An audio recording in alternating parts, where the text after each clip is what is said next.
Imagínate una habitación de un hotel normal y corriente a las afueras de Nueva Orleans o de Nueva York. Una cama, una tele, un par de mesillas, pero en el suelo del baño alguien ha puesto unos plásticos transparentes muy bien estirados. Y hay dos personas sentadas. Una de ellas saca un neceser, no lleva maquillaje, lleva toallitas con alcohol, gasas, lancetas médicas y un bisturí esterilizado. Por si no lo habías oído nunca, una lanceta médica es un pequeño instrumento médico que se utiliza para extraer pequeñas muestras de sangre capilar de manera casi indolora a través de punciones. Entonces, le limpia la parte alta de la espalda a la otra persona y con una precisión quirúrgica le hace un corte de 2 centímetros. La sangre empieza a brotar, la persona se agacha, pega los labios a la herida y empieza a beber. Y lo más perturbador de todo esto no es el líquido vital, es que la persona que está siendo cortada está sonriendo de oreja a oreja. Bienvenidos al submundo de los vampiros reales.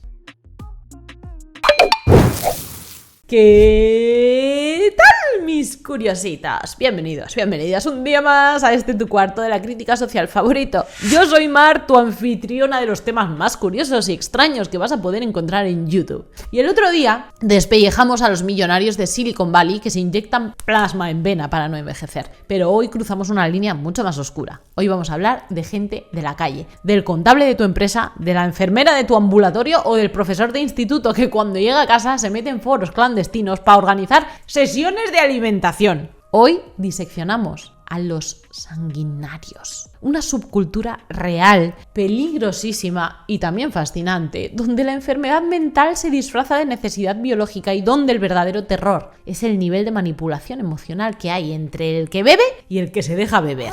Bórrate de la cabeza la imagen de Drácula, de Crepúsculo, de los adolescentes góticos con colmillos de plástico del bazar chino. Esta gente aborrece ese estereotipo.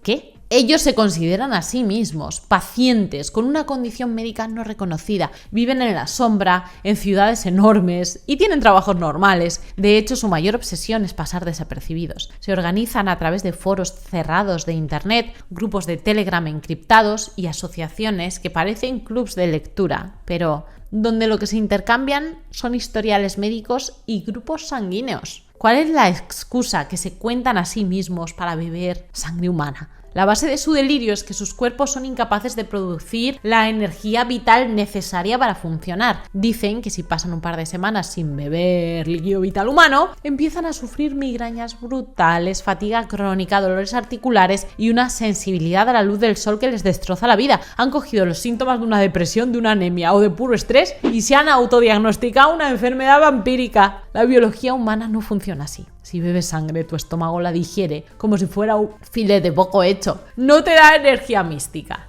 De nada. ¿Cómo llega una persona normal a creerse esto? Casi siempre empieza en la adolescencia. Un chaval que se siente marginado, que tiene algún trauma o que simplemente no encaja. Un día se muerde el labio, prueba la sangre, nota el sabor a hierro y el cerebro le da un chute de adrenalina por el asco y por el shock. Y en lugar de ignorarlo, se mete en internet, encuentra a 100 personas más que les dicen: no estás loco. Eres como nosotros, eres especial, eres un sanguinario.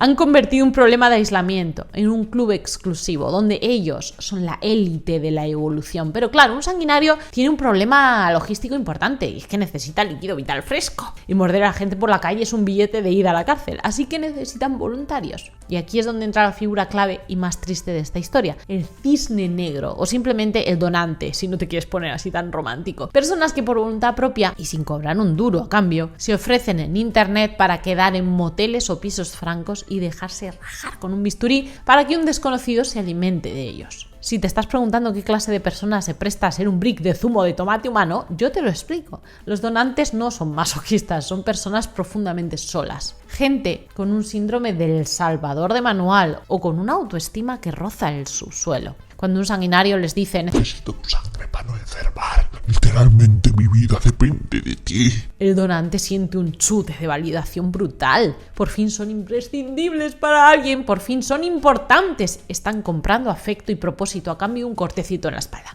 Olvídate del rollo romántico de morder en el ajo. Bueno, a la luz de la luna.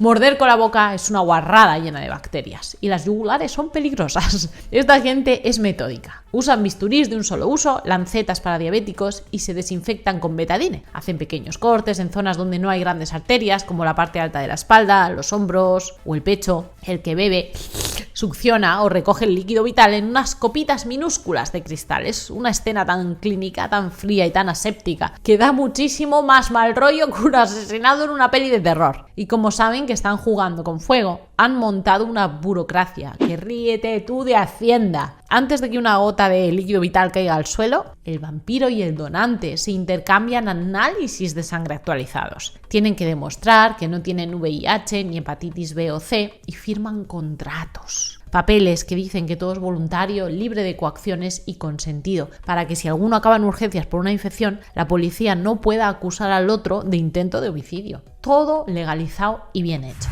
El verdadero peligro de esta subcultura no está en las infecciones, mis curiositos, está en la codependencia extrema. Tienes a un narcisista que se cree una criatura superior, con necesidades especiales, emparejado con una persona vulnerable que necesita sentirse útil para justificar su existencia. Es la tormenta tóxica perfecta. Se crea un vínculo psicológico tan enfermo que salir de ahí es casi tan difícil como salir de una secta destructiva. La sangre es solo la excusa. Lo que realmente se están bebiendo es la voluntad del otro. Vale, te hacen el corte, bebes un par de sorbos de líquido vital de tu donante y de repente ¡el milagro! Los sanguinarios describen el momento de alimentarse como un subidón absoluto. Dicen que el cansancio crónico desaparece, que la visión se les aclara, que sienten una oleada de calor y una euforia que les dura días. Pues esto es realmente lo que se están metiendo, ¿eh? Se creen que acaban de recargar las pilas con energía vital mágica. Pero voy a bajarles de la nube de un plumazo. Eso no es vampirismo, eso es un cóctel brutal de endorfinas, adrenalina por estar haciendo algo súper tabú y el efecto placebo más gordo de la historia de la medicina. El cuerpo humano no está diseñado para digerir sangre cruda. No somos murciélagos ni mosquitos, aunque alguno por ahí crea que sí. Tenemos un estómago preparado para procesar macarrones con queso, no hemoglobina a palo seco. La sangre humana es extremadamente rica en hierro y en proteínas súper densas. ¡Ay, que voy a vomitar! Si te bebes un vaso entero de líquido vital,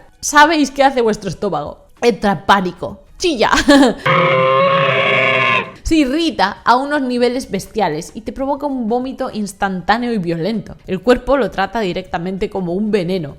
Voy a vomitar yo, te lo juro. Por eso, todo este rollo de beber hasta saciarse es solo un mito de Hollywood. En la vida real, los sanguinarios no se beben pintas de sangre como si estuvieran en el Oktoberfest, ¿sabes? Toman dosis ridículas. Hablamos de chupitos minúsculos, un par de cucharaditas soperas, si acaso, como mucho 50 mililitros. Saben perfectamente por ensayo y error y por haberse pasado la noche abrazados al retrete, que si se pasan de esa rayita, el supuesto elixir de la vida les destroza el sistema digestivo. No obstante, el vómito sería el menor de sus problemas, porque el riesgo médico real y terrorífico a largo plazo se llama hemocromatosis, es decir, sobredosis de hierro. Como el cuerpo humano tiene muchísimos problemas para eliminar el exceso de hierro, si te pasas meses o años tragando líquido vital periódicamente, ese hierro se te empieza a acumular en el hígado, en el corazón y en el páncreas y te puedes provocar una cirrosis o un infarto letal. Se creen inmortales, pero en realidad se están envenenando a cámara lenta por pura cabezonería. Que son pelotudos, básicamente, es lo que te quiero decir. Dentro de este manicomio hay niveles, ¿ok?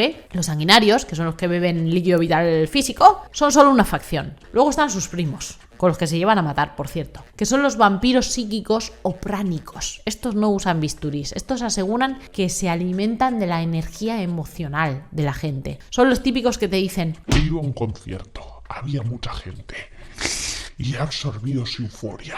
O peor, los que buscan a gente deprimida para alimentarse de su tristeza. Son vampiros emocionales de manual, narcisistas de libro, que justifican el dejarte agotado mentalmente diciendo que es su condición biológica.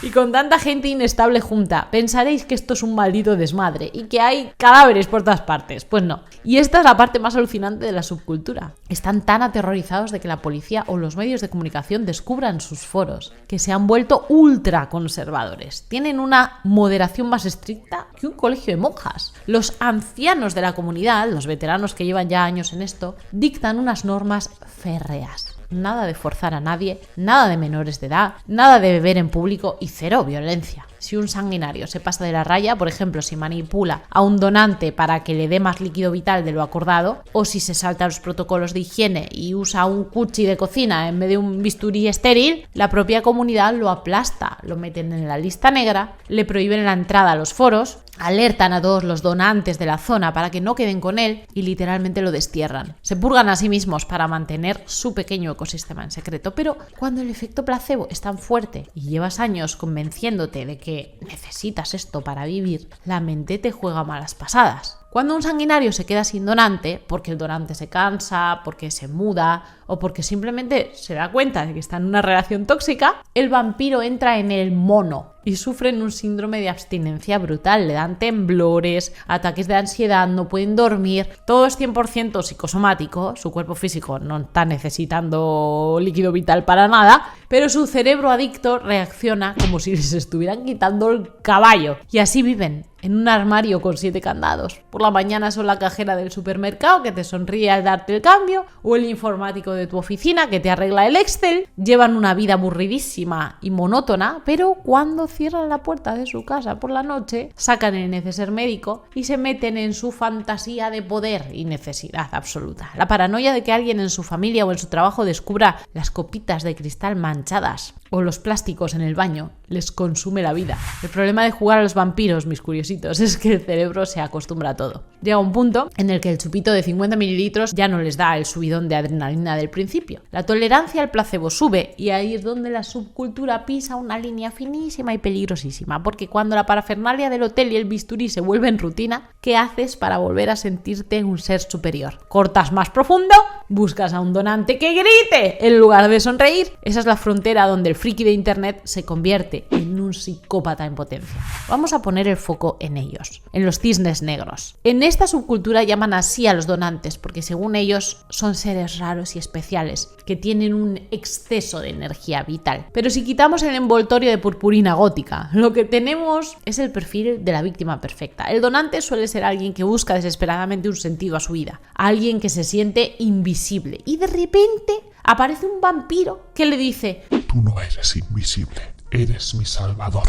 Sin tu sangre yo me muero. Es el cebo definitivo para alguien con la autoestima por el suelo. ¿Cómo los captan entonces? Pues con las mismas técnicas que usan las sectas. El love bombing o el bombardeo de amor, y en los foros el vampiro detecta a una persona vulnerable y empieza a darle una atención que esa persona no ha recibido en su vida, le dice que tienen una conexión espiritual única, que sus almas están entrelazadas por la sangre, que nadie más en el mundo le entendería como él, le hacen sentir el protagonista de una película. ¿Y quién quiere ser una administrativa aburrida cuando puede ser la fuente de vida de una criatura milenaria, aunque la criatura viva en el entresuelo en Vallecas? Una vez que el donante está enganchado emocionalmente, empieza la fase de la culpa. Es magistral y asquerosa a partes iguales. El vampiro empieza a fingir ataques de debilidad, migrañas o mareos delante del donante. Le dice: Que no quiero molestarte. Sé que te duele cuando te corto, pero me siento tan mal. Y el donante, que ya se cree el héroe salvador, entra en pánico. Se siente responsable de la salud del otro. El vampirismo físico es solo la punta del iceberg. El verdadero festín es la culpa que le inoculan al donante. Aquí es donde la cosa se pone de color hormiga.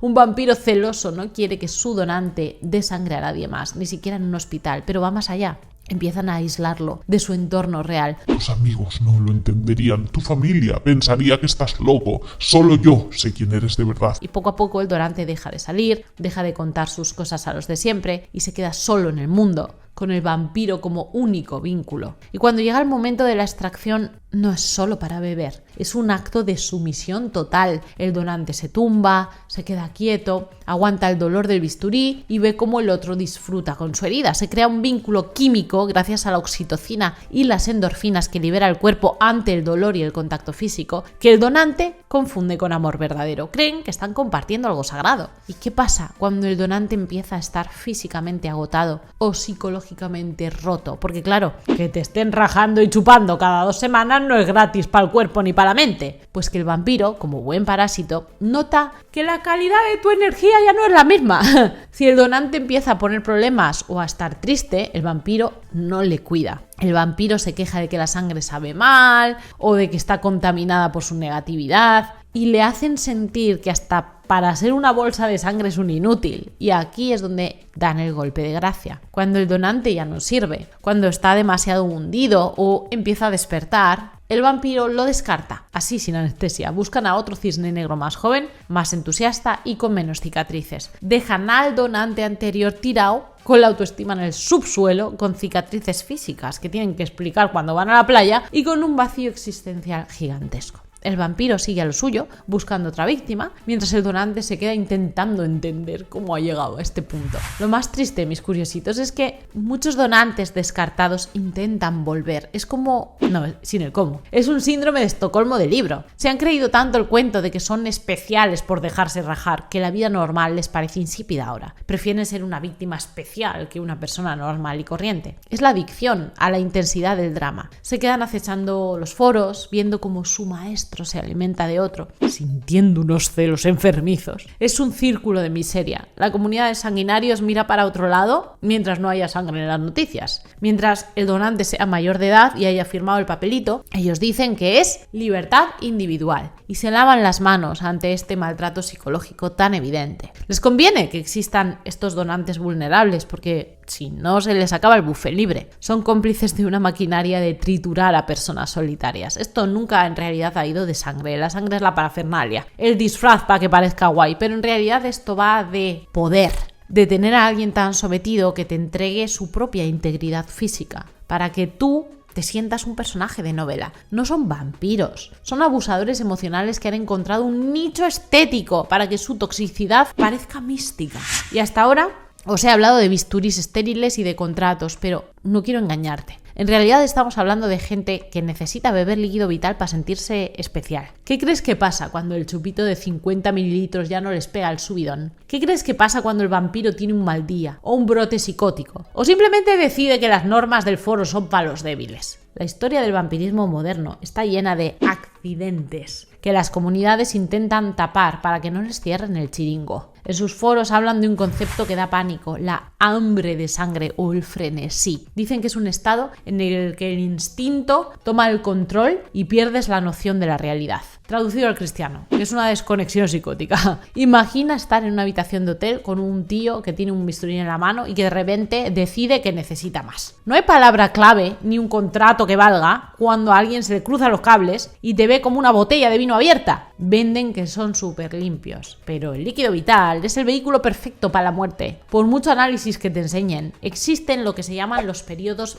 ventana, es decir, que puedes tener el VIH o la hepatitis y que el análisis dé negativo porque te acabas de infectar y pasárselo al vampiro en el primer trago, o peor, una infección bacteriana en el corte. Si el bisturí no está tan limpio como decían, o si el vampiro tiene una caries en la boca, una simple sesión de alimentación puede acabar en una sepsis fulminante. Vamos, que te mueres de una infección generalizada por jugar a la saga de Crepúsculo. Ha habido casos como el de una mujer en Miami que acabó arrancándole un trozo de mejilla a un hombre en un ataque de necesidad. Cuando la poli llegó, ella aseguraba que era una vampiresa real y que él era su donante. Lo que empezó como un juego de rol consentido acabó en una desfiguración permanente y un ingreso en psiquiatría. El problema de validar los delirios de la gente es que tarde o temprano el delirio exige más sangre de la que el cuerpo puede dar. Y si los foros normales ya dan miedo, lo que se mueve en la dark web es para no dormir. Allí no hay ancianos que vigilen. Allí hay mercados donde se venden bolsas de líquido vital robadas de hospitales, con el consiguiente riesgo de que estén contaminadas o caducadas, porque eso caduca, por cierto, ¿no? Supongo que empieza a saber rancia o agarra grumos.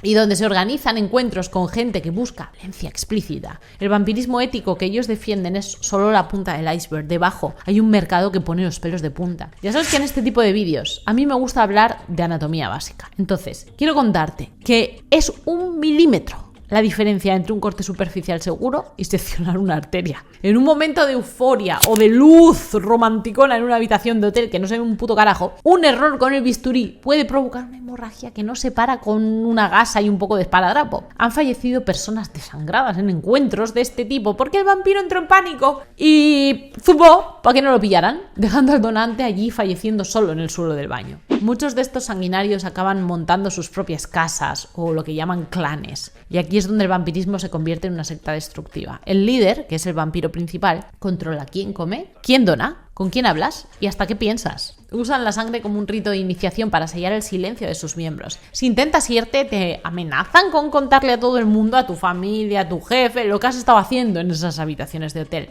Claro, el chantaje es su mejor defensa. Y he encontrado que la psiquiatría tiene un nombre para esto. Se llama el síndrome de Renfield. Es un trastorno donde el paciente tiene una obsesión compulsiva por beber líquido vital, a menudo ligada a una excitación sexual o de poder. No es una condición biológica mística, es un trastorno del control de los impulsos que suele venir de traumas infantiles o de abuso. Pero al llamarse a sí mismos sanguinarios, lo único que hacen es evitar ir a terapia y seguir alimentando un monstruo psicológico que, si no se trata, acaba devorándolos. Lo que más rabia me da a mí de esta peña es cómo se aprovechan de la epidemia de soledad del siglo XXI, porque estos foros se llenan de gente que solo quiere pertenecer a algo y les venden que para pertenecer tienen que dejarse chupetear. Es un negocio redondo. El vampiro consigue su chute de ego y el donante consigue un lugar en el mundo. Incluso si no hay un desvivimiento, incluso si no hay una infección, el daño está hecho. Las cicatrices físicas en la espalda y los brazos de los donantes son permanentes, pero las cicatrices en su cabeza son peores. Salir de ahí significa asumir que te has dejado manipular de la forma más íntima y violenta posible. Muchos antiguos donantes sufren de estrés postraumático durante años, incapaces de volver a confiar en nadie. La magia del vampirismo se acaba y se queda una vida destruida para siempre. Al final, mis curiositos, cuando el efecto de la adrenalina se pasa y las luces del hotel se encienden, lo que queda no es una criatura de la noche elegante y poderosa, lo que queda es un tío de mediana edad con un bisturí usado en la mano y una muchacha confundida con una tirita en la espalda. No hay música de violines, no hay inmortalidad, solo hay dos personas en una habitación que huele a hierro y a desesperación. La fantasía es un envoltorio muy caro para una realidad muy pobre. Venden que esto es un estilo de vida alternativo, como el que es vegano o el que hace yoga. Llamarlo estilo de vida es una forma cobarde de blanquear una parafilia que se basa en la simetría de poder. Porque si tu bienestar depende de la integridad física del otro, no tienes un estilo de vida, tienes una conducta depredadora camuflada de misticismo. ¿Por qué no vemos a más exdonantes entonces denunciando esto en las noticias? Por vergüenza. Imagínate ir a una comisaría a decir: mire, señor agente, es que me dejé rajar voluntariamente en un motel de carretera porque un tío me convenció de que era un vampiro y que necesitaba chupetearme para recibir mi energía. El sistema judicial no está preparado para esto. Y el estigma social es tan grande que las víctimas prefieren tragarse el trauma y las cicatrices antes que admitir que cayeron en una trampa tan absurda. En un mundo donde todos somos un número, esta gente ha encontrado la forma de sentirse excepcionales. Si estos sanguinarios se miraran de verdad en el espejo, no verían a Drácula. Verían a alguien que necesita ayuda profesional urgente para gestionar su necesidad de control y sus traumas. La sangre es el chupete emocional que usan para no enfrentarse a sus miedos reales. Pero claro, es mucho más fácil creer que tienes sed de sangre que admitir que tienes un vacío existencial que ninguna cantidad de plasma va a llenar jamás. Cuando un médico les explica que beber líquido vital es tóxico y que sus síntomas en realidad son psicosomáticos, ellos dicen que la ciencia oficial no entenderá nunca su naturaleza superior. Es el mismo discurso que usan los terraplanistas o los que dicen que beben lejía para matar las bacterias. La lejía mata muchas cosas. Se refugian en la ignorancia para proteger su fantasía porque la verdad les obligaría a empezar a trabajar en sí mismos. Así que si alguna vez conocéis a alguien que os viene con este rollo de la necesidad de energía vital y de que vuestra sangre es el único remedio, corred en dirección contraria y no miréis atrás. No sois salvadores, no sois especiales por dejaros dañar y no vais a curar a nadie con vuestro plasma. Lo único que vais a conseguir es un trauma de por vida y un par de fotos en una base de datos policial si la cosa acaba mal. Ser humano significa ser frágil, cansarse, envejecer y la mayoría de los días sentirse vacío. Y no pasa nada. No hace falta inventarse condiciones místicas para justificar que nos sentimos mal. La verdadera fuerza no está en jugar a ser una criatura sobrenatural, sino en aceptar nuestra vulnerabilidad sin necesidad de herir a nadie ni de dejarnos herir. La sangre donde mejor está es dentro de las venas, cumpliendo su función, no en un chupito de cristal en un motel de carretera. Déjame saber en comentarios si conocías esta subcultura o si te parece que se nos está yendo la olla como especie. Y ponme un corazón morado si quieres que investigue más subculturas como esta para los próximos vídeos. Muchísimas gracias por haberme acompañado en una locura semejante. Suscríbete y activa la campanita de notificaciones si no quieres perderte nada de lo que estoy preparando. Te mando un suculento besote donde más te guste para que pienses mucho en mí. Hasta el próximo día. ¡Mua! Te quiero un montón. ¡Chao!